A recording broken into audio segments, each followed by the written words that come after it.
Here's your First Warn Weather forecast first. Sponsored by Anderson Collision Center. Visit driveanderson.com. Well, it has been a windy Thursday morning and afternoon as those winds continue here throughout much of this evening. Winds gusting close to 45 miles per hour in a couple of spots, although we've had mostly 30 to 35 mile per hour wind gusts throughout the region. Now, those winds are something that'll stick with us over the next couple of hours, only decreasing just a bit here once we head into the evening. We've had some cloud cover build up too over the last couple of hours. This tied into an area of low pressure to the north. You see some of those spotty showers there up north in Wisconsin. While we may see a sprinkle or two, especially north of the state line, it looks like most of us will stay dry. We are back up to 77 in Rockford, 76 in Rochelle, 75 in Dixon, and 78 degrees right now in Sterling. We'll stay in those 70s here through this evening. Continued a bit on the breezy side throughout the overnight hours, and winds will pick back up again going into tomorrow. Otherwise, it'll be a good night to get out as we're live here at Dinner on the Dock in downtown Rockford at Prairie Street Brewing. We've got more on that. And a couple of rain chances, too, coming up in the forecast a little later. A great day to enjoy food and music down by the Rock River. Wendell Edwards joins us live from Prairie Street's Dinner on the Dock. Plus, marking 80 years since the D-Day invasion in Normandy, the role Camp Grant in Rockford played during World War II. And a local farmers market opens for the summer. The new features and vendors at Midtown Market. Live from WTVO 17. This is Eyewitness News at 5. Good evening, I'm Mimi Murphy. Well, it's a beautiful evening to get outside, and Prairie Street is inviting everyone to come together for Dinner on the Dock. You can enjoy live music and food along the Rock River. That's where we find Wendell Edwards. Wendell, how's the turnout so far? Mimi, it's just getting started. Prairie Street is going to be the place to be. Take a look. You can see behind me there are some people that are already here. This goes until 10 o'clock tonight, and it's all about just having fun. The live music, the food, the drinks, everything's here. In fact, let me tell you about the band. It's called The Bow. They are setting up right now. It is a classic rock cover band that pays tributes to more than 100 of your favorite classic rock artists. I'll tell you a little bit more about them in just a few minutes, but let's talk drinks and food. So there's two bars here. There's one on the lower dock side and there's one inside. You can take your pick there. And then food. You can order from the buffet style, kind of a la carte food. You pay for what you get. And then there's a food truck here, Sizz and Fizz. It's in the parking lot as well. So you have your pick. Now, I can tell you it is a little windy. So, don't wear a hat, or if you do, hold on to your hair if you're going to come down here, but it certainly is worth it. And when I see you again at 6, Mimi, we're going to introduce the band and get this party started. But we're live for now at Prairie Street. I'm Wendell Edwards. Now back to you. All right, we'll look forward to that. Thanks, Wendell. Topping our news tonight, World War II veterans join heads of state for poignant ceremonies on the beaches of Normandy, France, to mark the 80th anniversary of D-Day. President Joe Biden and First Lady Jill Biden arrived at the American Cemetery this morning. They met one-on-one with veterans who served in the war, many of whom took part in the D-Day invasion.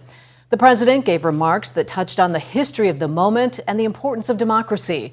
The anniversary comes amid the biggest ground war in Europe since World War II. President Biden urged those listening to remember the sacrifices made at Normandy. We're not far off from the time when the last living voices of those who fought and bled on D-Day will no longer be with us. So we have a special obligation. We cannot let what happened here be lost in the silence of the years to come. We must remember it, must honor it, and live it. The president goes back to Paris tonight and will then return to Normandy tomorrow for another speech. As the world commemorates D-Day in Normandy, not everyone remembers the state line's local contributions to the war. Our own Blake Dietz visited Midway Village. And Blake, what did you find out? Yeah, Mimi, D-Day is obviously remembered across the globe as a turning point in World War II. Here in Rockford, though, you may not know about the role the city or its people played. Rockford's Camp Grant really changed Rockford, as well as it did support the war effort. As the world remembers the 80th anniversary of D-Day, Rockford's Midway Village is preserving a piece of city history that played a vital role in the Allies' invasion of Normandy, France during World War II. The 80th of D-Day is a good time to remember Rockford supported the war effort with Camp Grant. There was quite a few civilian groups in Rockford to help support the soldiers, and in return, you know, with so many soldiers here. During the war, thousands of military personnel, including an estimated 100,000 medical personnel, trained at Camp Grant, located on what is now the Chicago-Rockford International Airport. One particular connection that Rockford has to Camp Grant is the 745th Tank Battalion landed on the Omaha Beach in Normandy 80 years ago today. And most of the unit was made up of soldiers who were trained at Camp Grant. So that's quite a unique thing for Rockford's heritage. One of 5 tank battalions to land on Normandy during D-Day, the Camp Grant trained battalion endured some of the greatest challenges of the entire war. They were the tip of the spear. They saw the worst of the fighting, the Aachen and Battle of the Bulge and Normandy and D-Day. It didn't get any hairier than that. It didn't get any more profound, and that was the difficult slog to get Europe back in control for the Allies. Midway Village is set to open an exhibit dedicated to Camp Grant around the new year. Mimi. All right, thanks, Blake. A local consumer watchdog group warns phishing scams are on the rise. These scams trick consumers into giving them personal information or installing a virus by pretending to be a legitimate company. The Better Business Bureau says that the amount of phishing scams nearly doubled last year and that 2024 is set to be another record year. To protect yourself, keep an eye out for any suspicious emails or texts that request information, contain links, or offer refunds and coupons. Some discount store workers may start having an extra eye on you. TJX, the parent company of TJ Maxx, Marshalls, and Home Goods, is equipping employees with body cameras to deter theft. The cameras are worn by loss prevention associates. TJX says the footage is only shared upon request by law enforcement or in response to a subpoena. The company had more than $112 billion in losses in 2022 due to stolen merchandise.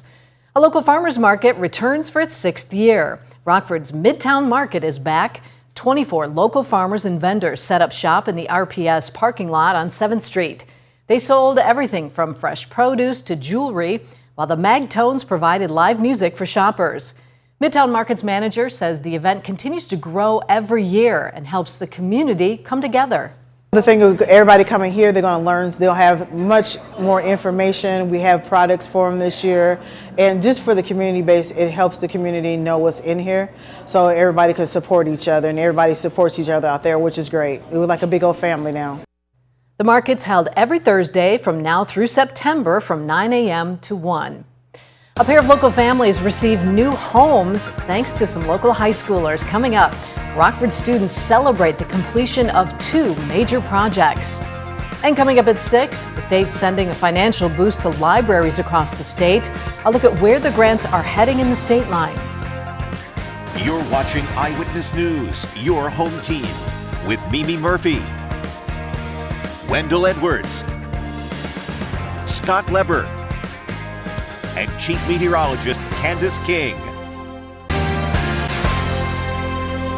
State line high schoolers celebrate their contributions to the community. Students from East and Jefferson High Schools built 2 homes for Rockford residents. This was in partnership with Habitat for Humanity. The projects gave students hands-on construction experience and the chance to give back to the community by building safe and affordable homes. 2 juniors say working on the projects has helped them grow over the past year. At first, I was kind of nervous, and I thought I could just do the easy job because it was easy. But after being in the construction, building the walls last year, it was actually kind of easy because I learned from last year. Don't be scared. Learn to do new things. This is the 3rd year the schools have teamed up with Habitat for Humanity. Local elementary school students show off their engineering skills to celebrate the end of the year. 4th graders at Haskell STEAM Academy built simple carnival machines and an 8-hole mini golf course for their cardboard carnival. 3rd graders also got in on the fun. Their cardboard canoe race was canceled due to the weather, so today they got to test out their boats in a pool. The students who built the mini golf holes got to show off their science knowledge as well. We had 8 different biomes, so we had everything from the tundra to rainforest, savanna, the prairie, all the way, and then the 8th one was the outer space. The younger elementary students were also invited. They got to play with the games and creations made by the 4th graders. Well, it's been a bright, sunny, but windy day in the state line. After the break, Candace has our forecast live from Dinner on the Dock.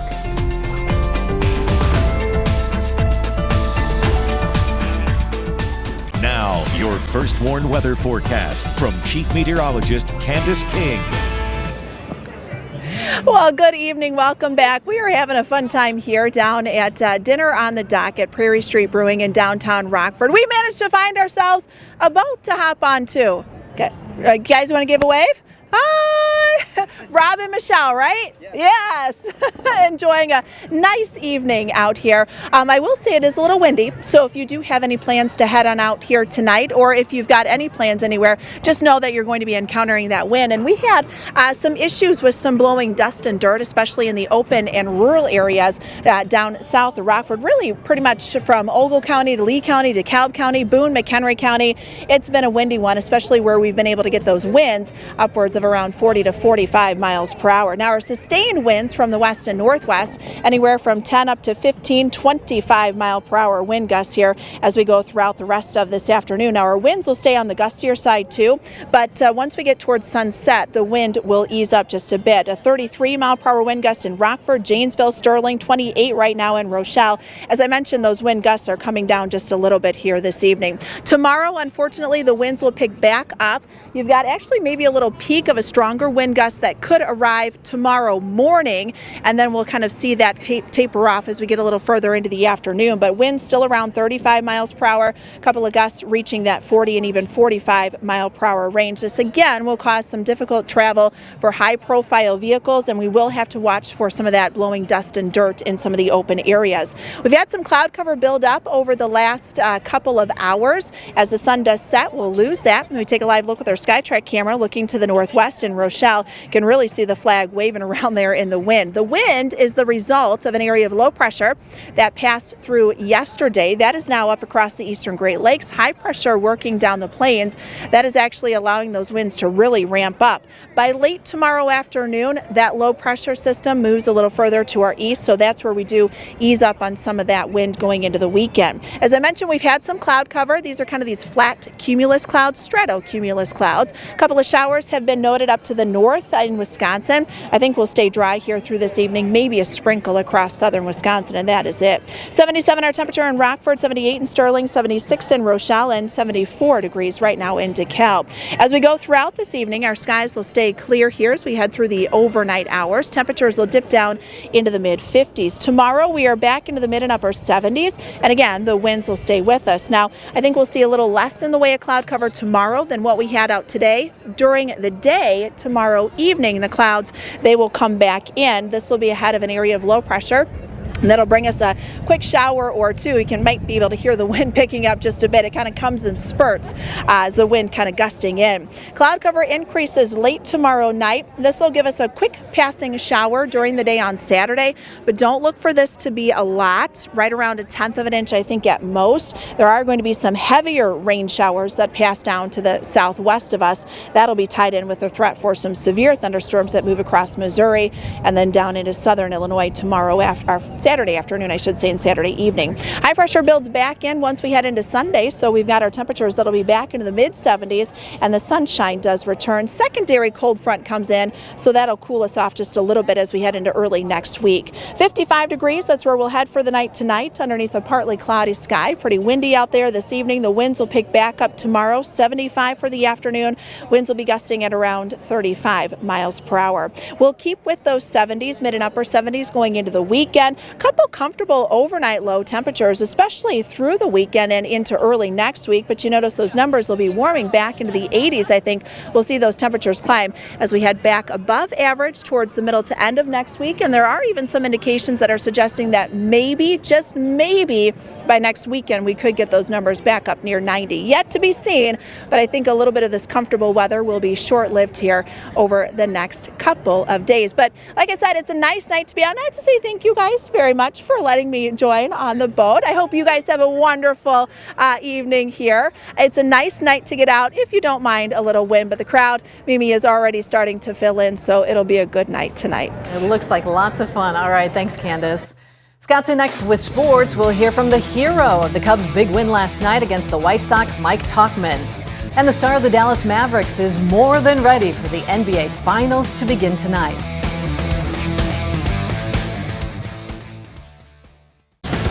Now sports with Sports Director Scott Lever. The Crosstown Classic is behind the Cubs. Now they're in Cincinnati playing ball against the Reds this evening. The Reds are in last place in the NL Central, but they're only 2 games behind the Cubs. The Cubs have lots of momentum after beating the White Sox in back-to-back nights. Mike Tauchman's walk-off home run last night was the difference in that game. Tauchman has delivered some clutch hits and some great defensive plays in his time with the Cubs, but nothing compares to last night's blast. I don't know if I've ever hit a walk-off homer, so it was, I didn't really know what to do. I've seen some, so, but I love this group, and that was a win that took every single guy. But 2 comeback wins definitely those are things that can bring the clubhouse together. Not that it, I think we have a great clubhouse, but celebrating a comeback, come from behind win is just a little more special. The White Sox go from the Battle of Chicago to the Battle of the Sox. They are hosting the Red Sox tonight. The White Sox are bogged down, I should say, by a 13-game losing streak, and that ties the franchise record. Well, the Bears have wrapped up their minicamp in Lake Forest. Caleb Williams threw a pair of nice touchdown passes today to DJ Moore and Rome Odunze. He's also thrown a couple picks the last 2 days. Matt Eberflus says it's not all on Williams. Some of that was great play by the defensive backs. Sometimes it's really good coverage. There's guys that have been around and been with each other for a while, so they understand our coverage concepts and how they complement each other, and they're on point in terms of that most of the time. So some of it's that, but he is remarkable when it comes to throwing the ball on the move. So we have to use that as a weapon for us, and that's going to be really good for our defense too. And finally, we have NBA playoff basketball coming our way tonight. Game 1 of the NBA Finals between the Celtics and the Mavericks in Boston. Luka Doncic has been sensational so far in the playoffs, just as he was during the regular season, when he averaged nearly a triple-double. He's expecting a hostile environment tonight in Boston. Yeah, I think it's very loud crowd. Everybody knows that. They've been known for that. It's hard to play in this place. The crowd is amazing for their team. And all I got to say is we got to, stay together. It's us against them. Tonight's game is at 7:30 here on WTVO. We'll be right back.